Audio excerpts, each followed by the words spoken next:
I remember when I first became Christian, I was faced with a particular problem. I was drawing out the conclusions from all of these philosophers that I'd read before becoming Christian, and I'd realised, well, crikey, I'm not following the moral law. I'm a horrifically sinful person. How the heck am I going to get out of here? How on earth am I going to drop these habits? And I think many people have this problem. They don't know how they're going to get out of their particular vices, how these things that control us, how do we escape them? How do the monks and the great men reach to and follow this law? Well, it's because God works within them.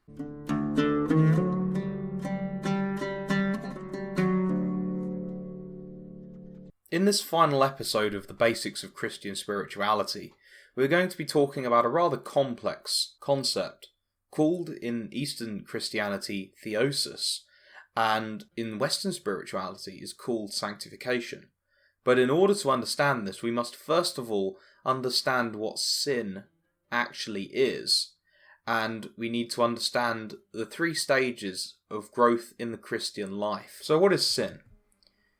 Well, I think most of us would agree that man has an objective nature.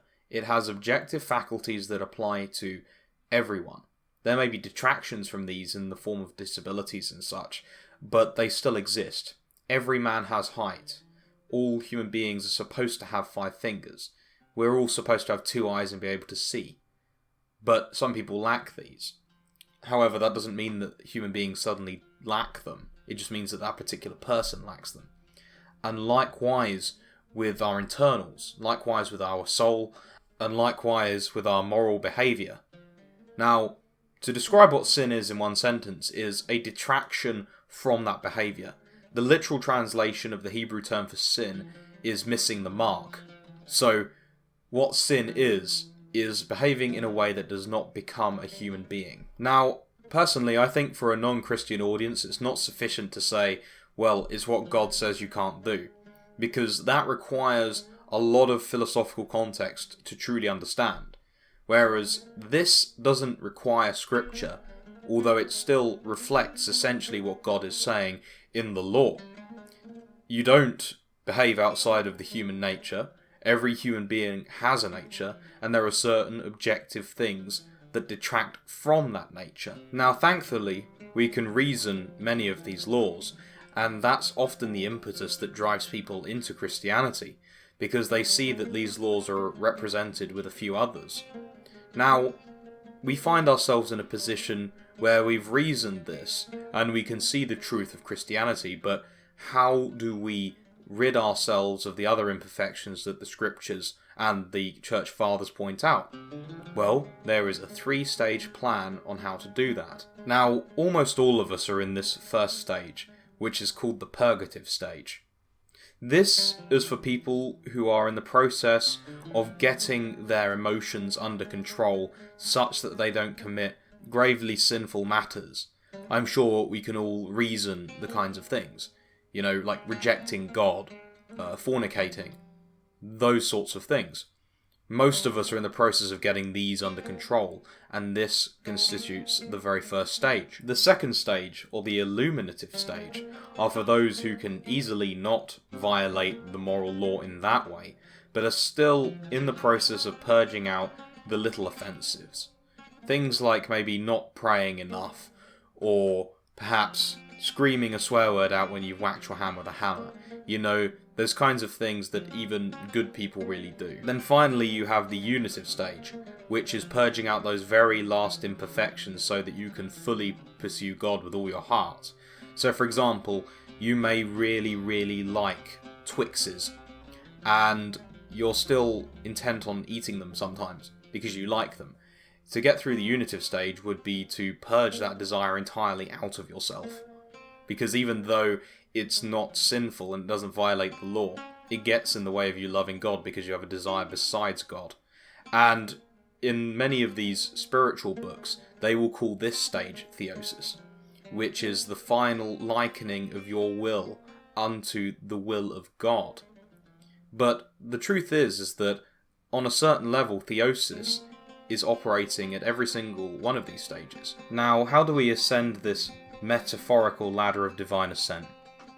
Well, what we do is we neutralize our own desires and ask God to help us get rid of them. If you remember, when I did the reading of St. John of the Cross's book, The Ascent of Mount Carmel, he talks about active and passive nights of the soul. And that's what this is. You can actively make a difference by saying, I'm not going to commit this sin again, and then working on it.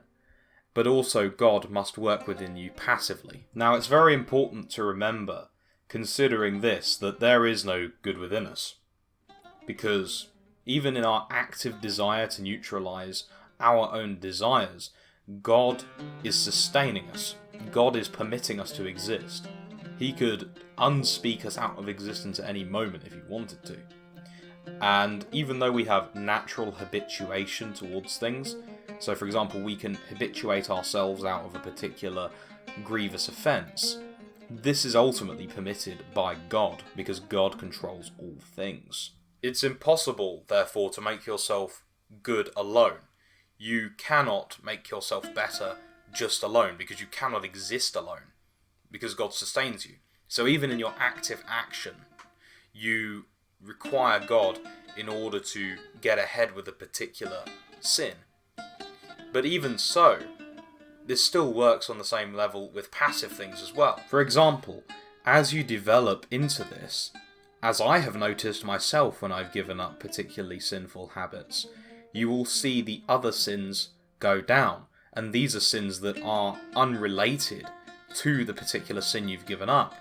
And that is an example of what we called earlier the passive night of the soul. The active one is the one that you do through your action, and then the passive one is the one that God works without you being aware of it. So knowing this, how exactly do we get God to work within us? Well, it's very simple. You ask him. You pray. You sit and you pray. You sit and you pray and you read the scriptures and you do penance. I've talked about penance under the Theosis episode, which is on the playlist and will be linked here. And in terms of prayer, I will link another video that I worked on that. You ask God to overcome a particular vice or instill a particular virtue, that you may get better at following the moral law. To paraphrase what St. John Chrysostom once said, a man can become a greater saint than all of the apostles if he only allows God to work within him to make him perfect. A very big thank you to those on the list here. These are subscribers to the Renaissance Man program who get audiobooks and controversial videos every week for $5 a month. There's already quite a lot of content there, so if you check it out in the description, you won't be missing out. Thank you.